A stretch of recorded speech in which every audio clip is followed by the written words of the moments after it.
Vous êtes sur le point de faire un des plus grands choix de votre vie, devenir propriétaire. Mais entre les banques, les taux, les démarches, le compromis, vous avez l'impression d'entrer dans un monde compliqué, opaque, où les gens parlent un vocabulaire technique, un petit peu flippant, non ? Pas de panique, vous êtes exactement au bon endroit pour y voir clair et avancer vite et bien vers votre projet. Cette vidéo va vous éviter les pièges qui font échouer un projet sur 3. Si vous avez peur de ne pas retenir tout ce que je vais dire, je vous ai préparé un guide gratuit ultra complet à télécharger. Vous le trouverez juste en dessous dans le lien de la description de la vidéo. Allez, on y va ? D'abord, il faut définir son projet avec précision. Avant de vous lancer, posez-vous bien toutes les bonnes questions. Pourquoi voulez-vous acheter? Pour vivre à deux, fonder une famille ou tout simplement pour ne plus payer de loyer à fond perdu? Si vous êtes plusieurs, listez ensemble tous vos critères. La localisation, la superficie. Un bon projet, c'est toujours un projet clair et partagé par tous les futurs acheteurs. Vous devez concrètement clarifier vos besoins et vos attentes. À quoi va ressembler ce bien immobilier? Le nombre de pièces, de chambres souhaitées. C'est quoi? C'est un appartement, une maison? C'est neuf? C'est ancien? Est-ce que vous voulez un extérieur, un balcon, une terrasse, peut-être même un jardin? Est-ce que vous avez besoin d'un garage? Et l'accessibilité, ascenseur, rez-de-chaussée? Est-ce que vous voulez beaucoup de luminosité? Être à un étage, l'exposition? Vous devez évidemment déterminer la localisation, le quartier ou la ville ciblée. Est-ce que la proximité des transports, des commerces, écoles, de votre travail, etc. sont importants? Vous devez vraiment lister tous les plus éventuels que vous cherchez et ne pas oublier donc le potentiel de plus-value du bien. Pour bien faire, vous devriez rédiger une fiche synthétique de recherche que vous pourrez communiquer aux professionnels de l'immobilier. Dans cette fiche, vous hiérarchisez tous les critères entre ceux qui sont indispensables et ceux qui sont plutôt secondaires.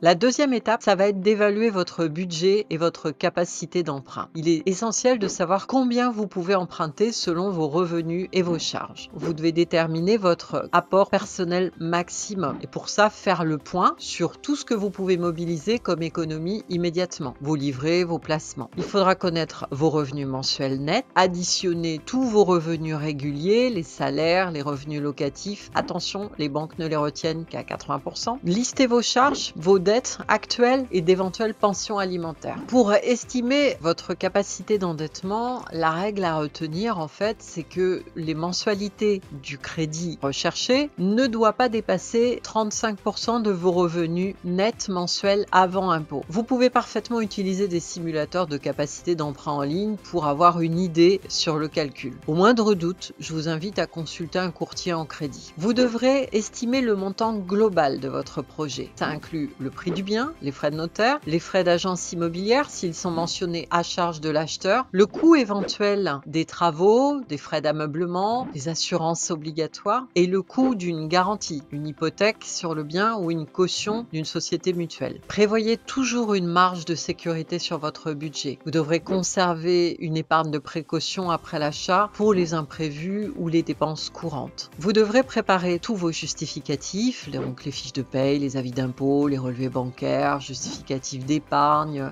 s'il y en a, les tableaux d'amortissement des crédits en cours et vous pouvez parfaitement faire valider votre capacité d'emprunt par un courtier sur présentation de l'ensemble de vos justificatifs. Il pourra vous donner le prix maximum sur lequel vous pourrez faire une offre d'achat.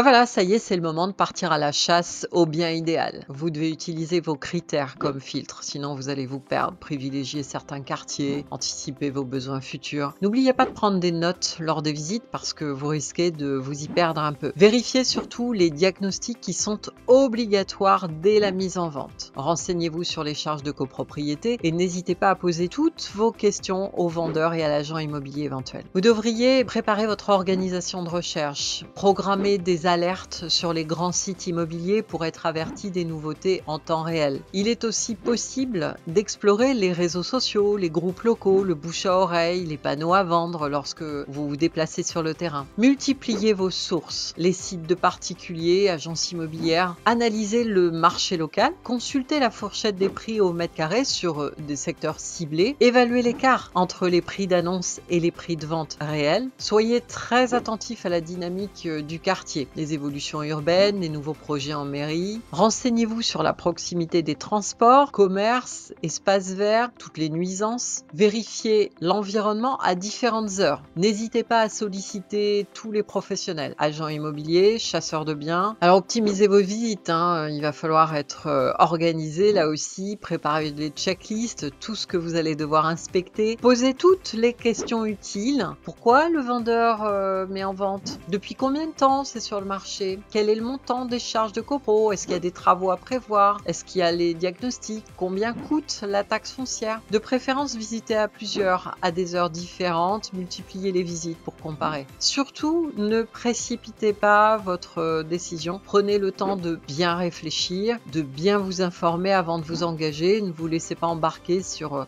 des délais courts. Demandez bien tous les diagnostics techniques. C'est très important de les avoir avant de prendre une décision. Ils sont obligatoires. Et le règlement de copropriété, si c'est le cas. Analysez dans ce cas tous les procès-verbaux d'assemblée générale, l'état des parties communes, les charges votées ou à venir, les travaux qui pourraient être à financer. Et puis anticipez la négociation du prix. C'est-à-dire que vous allez pouvoir comparer le prix qui est proposé avec celui des biens équivalents qui ont été vendus récemment sur le secteur. Vous pouvez repérer les marges de négociation. Il y a peut-être des travaux à prévoir, ça fait peut-être longtemps que le bien est en vente, le vendeur est peut-être un petit peu pris à la gorge. Soyez méthodique, serein, gardez une trace écrite de chaque bien que vous avez visité. Le descriptif, les photos, votre ressenti. Faites-vous conseiller à chaque étape par le professionnel bien sûr, mais aussi par un entourage averti si vous en avez. Et surtout, préservez votre esprit critique. Un coup de cœur ne doit pas vous faire oublier la rationalité.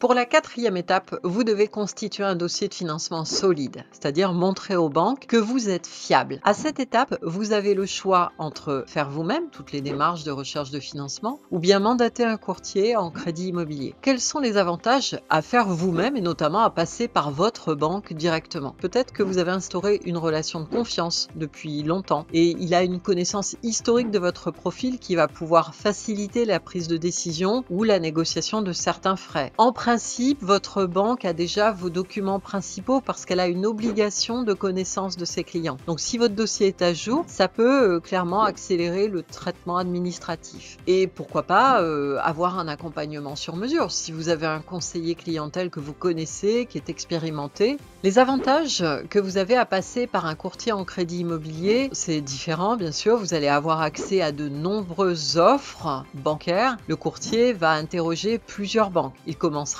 par la vôtre en général, mais il a accès à un large éventail d'offres, ce qui va maximiser vos chances d'obtenir les meilleures conditions de taux, de frais, de garantie. Les taux d'emprunt obtenus sont souvent plus bas par l'intermédiaire d'un courtier. Grâce à son pouvoir de négociation et à son volume d'affaires avec les banques, il est en mesure de négocier des taux d'intérêt plus attractifs que ceux qu'un particulier obtiendrait seul. Il faut savoir que les courtiers sont des prescripteurs indispensables pour les banques. Pour vous, ça va être aussi un gain de temps important. Vous vous déchargez complètement sur le courtier qui prend en charge le montage et la présentation du dossier. Seul, vous devriez démarcher chaque banque une à une pour gérer les multiples formalités si votre banque n'y suffisait pas. Vous avez droit à un accompagnement personnalisé. Le courtier est un guide, en fait. Il va vous conseiller à chaque étape. Le choix du crédit, les recherches de solutions adaptées à votre profil, la constitution du dossier, les réponses aux questions techniques également et le suivi pas à pas jusqu'au déblocage des fonds du prêt. C'est aussi des recherches de solutions d'optimisation lorsque votre situation est complexe, notamment si vous avez un profil atypique de freelance, de CDD, d'entrepreneur, ou si vous êtes en cours de séparation, ou vous avez un problème de santé. Vous aurez plus de chances de voir votre dossier accepté par un courtier qui va savoir valoriser votre profil. D'autre part, le délai de traitement sera accéléré. En général, les banques traitent en priorité les dossiers qui sont présentés par des courtiers, ce qui va réduire votre délai d'obtention du prêt. Sachez que les honoraires du courtier sont relatifs au succès. Il ne percevra de rémunération que s'il y a réalisation effective du déblocage du prêt. Donc s'il n'y arrive pas, vous lui devez rien. En résumé, le courtier il est recommandé pour maximiser vos chances d'obtenir le meilleur financement au moindre effort, si vous manquez de temps ou alors de réseau, ou bien si votre profil est atypique. La banque sera parfois à privilégier pour des clients fidèles qui souhaitent une gestion centralisée ou un suivi de proximité. Ça y est, vous avez trouvé la perle rare. À cette étape, je vous recommande de contacter un notaire pour rédiger ce fameux compromis. Certaines agences immobilières rédigent les compromis de vente, mais je trouve préférable de laisser la rédaction d'un acte juridique aussi important et engageant à un professionnel du droit. Vous pouvez avoir votre propre notaire et le vendeur avoir son notaire qui sera différent. Les frais, sachez-le, ne seront pas plus élevés. Ils seront simplement partagés entre les deux notaires. Si vous faites appel à un courtier, il vous indiquera les détails dont le notaire aura besoin pour rédiger la clause suspensive d'obtention de prêt, le montant max, la durée maximale et le taux maximum auquel vous pourriez emprunter. Cette clause, elle est indispensable, sauf si vous avez la capacité à payer sans crédit. Mais sinon, elle vous protégera et vous évitera d'avoir à payer la clause pénale, c'est-à-dire 10% de la valeur du bien en cas de refus de prêt. La signature du compromis de vente va bloquer le bien. Attention, prenez le temps de le lire, de bien comprendre les conditions suspensives, notamment celles concernant l'obtention du prêt. Vous avez encore 10 jours pour vous rétracter. Par la suite, vous allez être guidé étape par votre notaire, par la banque ou votre courtier jusqu'à l'acte d'achat.